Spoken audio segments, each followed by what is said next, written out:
provide. And that's free.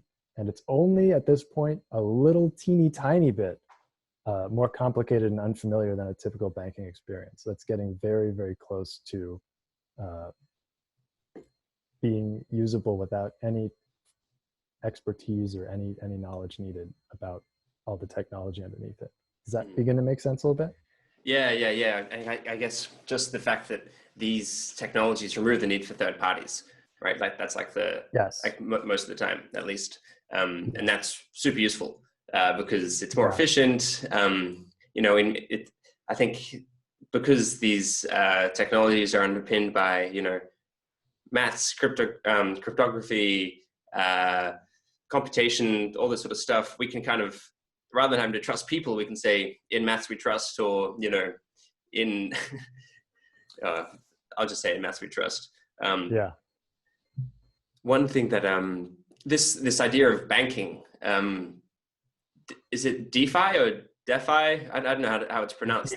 DeFi. Yeah, DeFi. It's a shortening of decentralized finance, and it has the added benefit of sounding like defy, defiance, DeFi.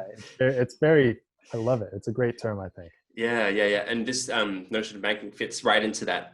And yeah, that seems to, I'm not too familiar with it, but I know that it's spoken about a lot on, at least on Twitter. Like it's one of the hot topics yes. or hot developments. So do you know much about it and what's actually going on in that space? I know a fair amount, yeah.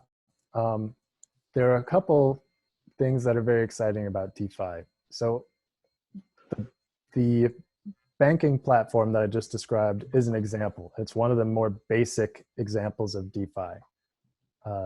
Decentralized, meaning it's not all under the control of a single company or government. It's spread out over the world and all these horcruxes. Finance actually deals with instruments of value. So these sort of software-based banks are an example of DeFi, a very simple example. And once you have this, you can do things that are more complicated than banking. You can redirect the interest to other places. You can create prediction markets that automatically settle when certain data is reported. You can create automated trading strategies that work on software that nobody can interrupt. You can create new lending and credit type mechanisms and swaps and all kinds of fancy derivatives that are really beyond my expertise. But there's a lot of excitement in the DeFi space in particular around exotic financial instruments being kind of replicated on DeFi to extract all these new kinds of profits from this new ecosystem. So that's where a lot of the excitement is coming from. And honestly, my background is not in high-tech finance, and it doesn't excite me as much as the people for whom that's been their life's work. But there's definitely a lot of experimentation and interest and tinkering and money making happening about it. So there's a big frenzy right now. Yeah. I feel like I'm getting at the idea of it's like the ICO phase, but that you can trust more, because it does seem like there's less downside than the ICO craze, which was so brand new. And ultimately, when you bought an ICO, which was an initial coin offering, when people were all selling their own token to fund their network, you had to trust the team you were buying the token from to deliver on their promises.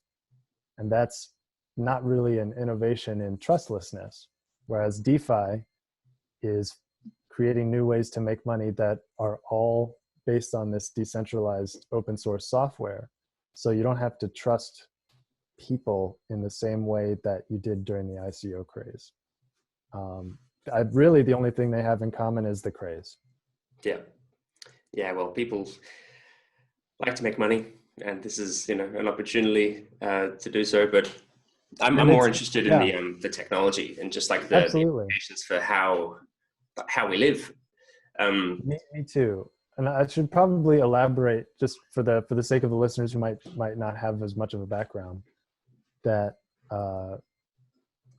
what this decentralized financial software allows us to do, why it's important, is we can basically create companies that don't have CEOs, that don't have owners. We can create feedback mechanisms that say, if you do this, you'll get paid. And then you do it, and then you get paid. And there's nobody who can say, well, he did it, but we won't pay him. You can create an exact copy of Facebook, basically. Only when people buy ads to put on this network, the money goes to you, not to Mark Zuckerberg and Facebook shareholders. And there's no censorship. Like, such things already exist. They're just not widely used for two reasons. One, people like Facebook too much. They don't feel like leaving. And two, the network fees on Ethereum are very high right now because it's kind of at its capacity for all the transactions it can tolerate.